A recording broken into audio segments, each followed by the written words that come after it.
CUT के score के basis पे अगर आप दिल्ली के अंदर यूनिवर्सिटी या फिर कॉलेज सर्च कर रहे हो तो आईपी यूनिवर्सिटी आपके लिए काफी बेहतर ऑप्शन हो सकती है। यहाँ पे स्टूडेंट्स के लिए बहुत सारे कोर्सेज अवेलेबल है, मोस्टली प्रोफेशनल कोर्सेज है और इवन बीटेक के अंदर भी सीयूटी के स्कोर के बेसिस पे सेल एडमिशन लेने जा रहे हैं। तो यहाँ पे हम बात करेंगे सभी कोर्सेज के बारे में, क्या एलिजिबिलिटी क्राइटेरिया है, कौन कौन से डोमेन से होंगे एडमिशन के लिए और एडमिशन के लिए एप्लीकेशन फॉर्म कब ओपन होंगे, सारी इन्फॉर्मेशन आपको इस वीडियो में मिल जाएगी। तो बिना टाइम वेस्ट करे जल्दी स्टार्ट करते हैं हमारा ये वीडियो। तो देखिए यह है official website of IP university. यहाँ पे आपको एप्लीकेशन फॉर्म देखने को मिलेगा इन फ्यूचर जब भी इनका सीयूटी के बेसिस पे एडमिशन प्रोसेस ओपन होगा। सबसे पहले मैं आपको प्रोसेस समझा देता हूँ स्टार्ट कहां से होता है। यूनिवर्सिटी का जो एडमिशन प्रोसेस है थोड़ा सा कॉम्प्लेक्स है। किस तरीके से? क्योंकि यहाँ पे एडमिशन के लिए दो ऑप्शन रखे जाते हैं। पहला है इनका प्राइमरीली सीईटी जो कि इनका खुद का एंट्रेंस एग्जाम होता है जिसके बेसिस पे एडमिशन कंसिडर करते हैं। सेकेंडरी रहता है इनका सीयूटी के बेसिस पे। जिन स्टूडेंट ने सीयूटी एग्जाम दिया है, क्वालिफाइड है, वो स्टूडेंट एडमिशन के लिए अप्लाई करते हैं। तो उनका एप्लीकेशन का फॉर्म ओपन होगा, इसके बारे में अभी कुछ भी नहीं कह सकते। उसका एक रीजन ये है कि जो उनकी मेरिट बनती है सीयूटी के स्कोर के बेसिस पे, उसके अंदर ये वैकेंट सीट पे एडमिशन देते हैं। मतलब मेरिट जितनी भी बनेगी सीयूटी बेसिस पे, जितने भी स्टूडेंट्स अप्लाई करेंगे उन सबको वैकेंट सीट्स के अंदर एडमिशन दिया जाता है। पहला जो एंट्रेंस एग्जाम होगा वो आईपीयूसीटी यानी कि सिर्फ यूनिवर्सिटी सीईटी वाले स्टूडेंट्स की काउंसलिंग कराएगी। राउंड 1, 2, 3 करके इनके राउंड होते हैं। उसके बाद इनके जो कॉलेजेस, हमारा जो Surajmal Institute of Technology, Vivekanand Institute of Professional Studies, even main campus में भी आप एडमिशन के लिए अप्लाई कर सकते हो थ्रू सीयूटी स्कोर। उसके लिए यूनिवर्सिटी जब इनकी काउंसलिंग राउंड 1, 2, 3 की काउंसलिंग कंप्लीट हो जाएगी, उसके बाद यूनिवर्सिटी अपना पोर्टल ओपन करती है सीयूटी वाले स्टूडेंट्स के लिए। अब उसके अंदर ना प्रॉपरली मेंशन होता है कि हम सिर्फ और सिर्फ वैकेंट सीट्स के अंदर एडमिशन लेने जा रहे हैं। ये कोई प्राइमरी सोर्स नहीं है, ये सिर्फ एक बैकअप ऑप्शन है। तो ऐसे में अगर आपका सीयूटी में लो स्कोर आ गया है या फिर आपको पता नहीं था कि आईपी यूनिवर्सिटी के अंदर सेकेंडरी सीयूटी के बेसिस पे एडमिशन होता है, तो कोई देर नहीं हुई है, आपको यहाँ पे एडमिशन मिल सकता है। चलिए बात करते हैं कौन कौन से कोर्सेज हैं जिनमें आप अप्लाई कर सकते हैं। इसमें आपके पास देखिए जहां पे इन्होंने कोर्सेज मेंशन करे हैं, नीचे इन्होंने ना हैश लगा के सीयूटी भी मेंशन कर रखा है। तो जहां पे भी सीयूटी लिखा है वहां पे ये सीयूटी का स्कोर एक्सेप्ट करेंगे। ये चीज आपको सबसे पहले क्लियर करनी है। जैसे कि अगर आप बीसीए कोर्स सर्च कर रहे हैं तो उसमें सीयूटी का ऑप्शन है, सीयूटी के थ्रू आप अप्लाई कर पाएंगे। इसके बाद आता है हमारे पास बीएससी होगा, इसमें भी सीयूटी मिल जाएगा। बीपीटी बीओटी के अंदर भी ये सीयूटी के बेसिस पे एडमिशन लेंगे। यहाँ पे भी देखेंगे तो प्राइमरी नीट के बेसिस पे लेंगे एडमिशन। सीट वैकेंट रह जाएगी तो सीईटी, देन उसके बाद सीयूटी। मतलब सीयूटी वाले स्टूडेंट्स के लिए भी यहाँ पे स्कोप रहेगा। इवन अगर आप लॉ में एडमिशन लेना चाहते हैं, आपसे क्लैट का एग्जाम मिस हो गया था, तो सीयूटी के थ्रू आप यहाँ पे एडमिशन के लिए अप्लाई कर सकते हैं। बीएड कोर्स के लिए भी है, देन पैरामेडिकल बीबीए कोर्स हो गया। बीबीए के अंदर इनके पास 3 स्पेशलाइजेशन है। बैंकिंग एंड इंश्योरेंस की स्पेशलाइजेशन है, डिजिटल मार्केटिंग भी आ गया। अब तो यहाँ पे बीबीए ऑनर्स आपको ऑफर करती है यूनिवर्सिटी। जर्नलिज्म के अंदर आपको एडमिशन मिल सकता है। बीएचएमसीटी होटल मैनेजमेंट में आप अप्लाई कर सकते हैं। देन बीटेक बायोटेक्नोलॉजी के अंदर भी ये सीयूटी के बेसिस पे एडमिशन दे रहे हैं। और सबसे कमाल की बात क्या है कि इस बार इन्होंने बीटेक कोर्स के अंदर भी सीयूईटी को कंसिडर करा है। पहले ये क्या करते थे, स्ट्रिक्टली बोलते थे कि सिर्फ जेईई मेंस के बेसिस पे एडमिशन लेंगे हम स्टूडेंट्स का, लेकिन इस साल से सीयूईटी वाले स्टूडेंट भी यहाँ पे एडमिशन के लिए अप्लाई कर सकते हैं। तो जहां पे भी आपको सीयूटी दिख रहा है, ये सभी कोर्सेज आपके लिए अवेलेबल है एडमिशन लेने के लिए। बट शर्त एक यही है कि स्टूडेंट सीयूटी के केस में तभी आप अप्लाई करेंगे जब ये एप्लीकेशन फॉर्म बाद में ओपन करेंगे। अब ऐसे में स्टूडेंट्स के माइंड में एक डाउट आता है, सर पहले तो आईपीसीटी वाले स्टूडेंट अपनी काउंसलिंग कर लेंगे, उन्हीं को सारे अच्छे कॉलेज में एडमिशन मिल जाएंगे, तो हम सीयूटी के बेसिस पे एडमिशन ले या ना ले। तो देखिए प्रीवियस ईयर्स में ये देखा गया है कि लास्ट मोमेंट पे भी कुछ सीटें टॉप कॉलेज में वैकेंट रह जाती है। मैं नाम नहीं लूंगा कॉलेजेस का, बट हाँ देयर आर कॉलेजेस इनकी वैकेंट सीट्स रहती है, वहां पे सीयूटी स्टूडेंट्स को एडवांटेज मिल जाती है। लेकिन वहां पे भी मेरिट बेसिस पे एडमिशन मिलेगा। ऐसा नहीं कि आपने सीयूटी एग्जाम दिया तो डायरेक्टली आके एडमिशन के लिए अप्लाई कर दो, खाली सीट आपको मिल जाएगी। प्रॉपर लिस्ट इशू करी जाती है यूनिवर्सिटी के थ्रू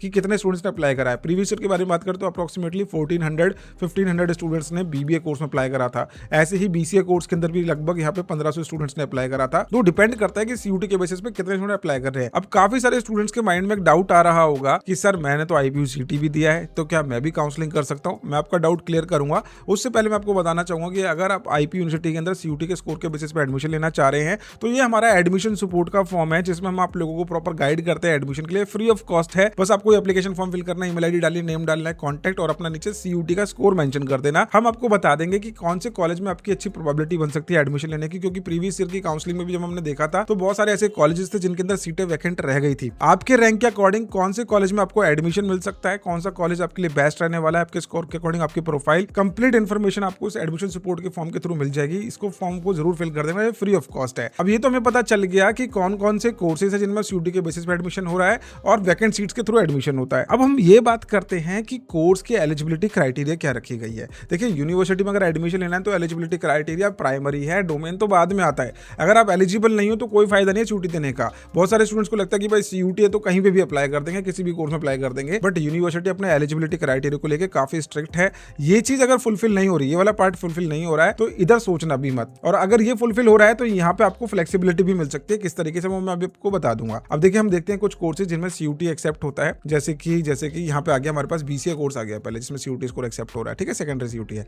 एलिजिबिलिटी क्राइटेरिया में यूनिवर्सिटी ने मेंशन करा है कि आपके पास क्या होना चाहिए, क्लास 12 में 50% होना चाहिए for a general candidate, mathematics होना चाहिए / कंप्यूटर साइंस और any other subject related to the computer science. अगर ये चीज आप फुलफिल नहीं कर रहे हो तो ये कोई फायदा नहीं होने वाला है, यहाँ पे कोई फायदा नहीं होगा आपको अप्लाई करने का। अगर आपने ये फुलफिल कर दिया, यानी कि mathematics, computer science, web technology या फिर IT कोई भी सब्जेक्ट था आपके पास, देन उसके बाद देखा जाएगा कि CUT के अंदर आपने लैंग्वेज लिया था, मैथमेटिक्स लिया था, साथ में कंप्यूटर साइंस और जनरल एप्टीट्यूड टेस्ट, इन चारों का कॉम्बिनेशन देखा जाएगा, जिसके बेसिस पे मेरिट बनेगी। बहुत सारे स्टूडेंट ऐसे होते हैं जिनका सब्जेक्ट मैपिंग जो है फुलफिल नहीं हो पाता, यानी कि मैथमेटिक्स था क्लास 12 में लेकिन उन्होंने कंप्यूटर साइंस नहीं दिया या फिर जनरल एप्टीट्यूड टेस्ट मिस हो गया, तो उस केस में आपको रिलैक्सेशन आगे दी जा सकती है, यूनिवर्सिटी देती है रिलैक्सेशन। अब बात करते हैं BBA कोर्स के बारे में। तो BBA में देखोगे तो क्या एलिजिबिलिटी क्राइटेरिया है, सिर्फ 50% होना चाहिए क्लास 12 में आप एलिजिबल हो, इंग्लिश, बिजनेस स्टडीज और जनरल एप्टीट्यूड टेस्ट देना है। लाइकवाइज अगर आप BCom ऑनर्स में अप्लाई करना चाहते हो तो ये भी बहुत अच्छा ऑप्शन है। यहाँ पे कोई ऐसा नहीं है कि अकाउंटेंसी मैथमेटिक्स की कोई वेटेज देखी जाती है, आपके पास जस्ट क्लास 12 में 50% मार्क्स होना चाहिए, आप अप्लाई कर सकते हो। लेकिन अगर आप बीटेक में भी अप्लाई करना चाहते हो तो ये चीज भी पॉसिबल है। आप यहाँ पे देख सकते हैं बीटेक के लिए कितनी सारी अलग अलग स्पेशलाइजेशन है यूनिवर्सिटी के पास 55% होना चाहिए PCM के अंदर। और अगर आप मेजर डिसिप्लिन ले रहे हो like CSC, IT,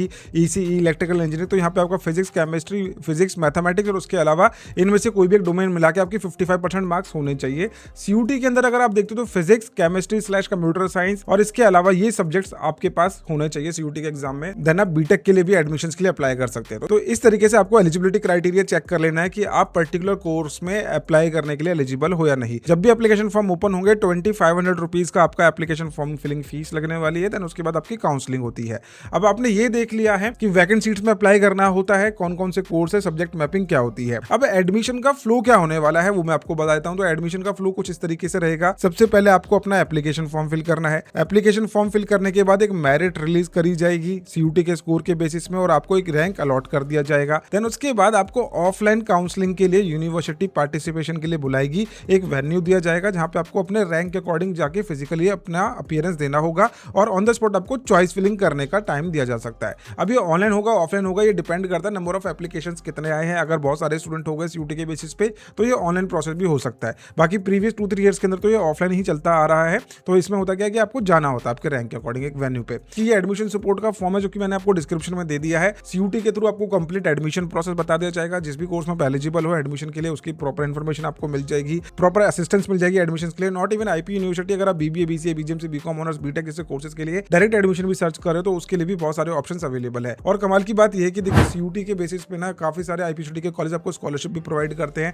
direct admission भी प्रोवाइड कर देते हैं। तो ऐसे कॉलेज के बारे में अगर आप जानना चाहते हो तो एडमिशन सपोर्ट का फॉर्म जरूर फिल कर देना। और लास्ट में मैं बात करना चाहूंगा उन स्टूडेंट्स के जिन्होंने IP यूनिवर्सिटी का एग्जाम दिया है, उनके माइंड में आता है कि सर क्या मैं बाद में जाकर CUT के बेसिस पे काउंसलिंग कर सकता हूं अगर मेरे को IP यूनिवर्सिटी के बेसिस पे अच्छा एडमिशन नहीं मिला। तो देखिए यूनिवर्सिटी एक स्ट्रिक्ट पॉलिसी है, अगर आपको एक बार यूनिवर्सिटी ने एडमिशन दे दिया, आपने आके कॉलेज में रिपोर्टिंग कर दी है और आप एक एडमिटेड कैंडिडेट हो तो आप आगे जाके CUT के बेसिस पे अप्लाई नहीं कर पाओगे। तो IP यूनिवर्सिटी के बेसिस पे आपके काफी अच्छे चांसेस बन सकते हैं। और अगर आप CUT के बेसिस पे अप्लाई कर रहे हो तो भी चांसेस हैं, लेकिन वैकेंट सीट्स के अंदर और CUT के अंदर भी आपके अच्छे मेरिट होना जरूरी है टॉप कॉलेजेस के लिए। तो ये थी details about IP university admission process through CUT। अगर आपके मन में कोई भी डाउट है, क्वेरी है तो जल्दी से कॉन्टैक्ट कर लो एडमिशन सपोर्ट के थ्रू और नीचे जो नंबर दिया है इस पर भी आप कॉन्टैक्ट कर सकते हैं। तो आई होप ये वीडियो आप लोगों को यूजफुल लगी तो लाइक जरूर करना। मिलते हैं नेक्स्ट वीडियो के अंदर। Take care, thank you so much.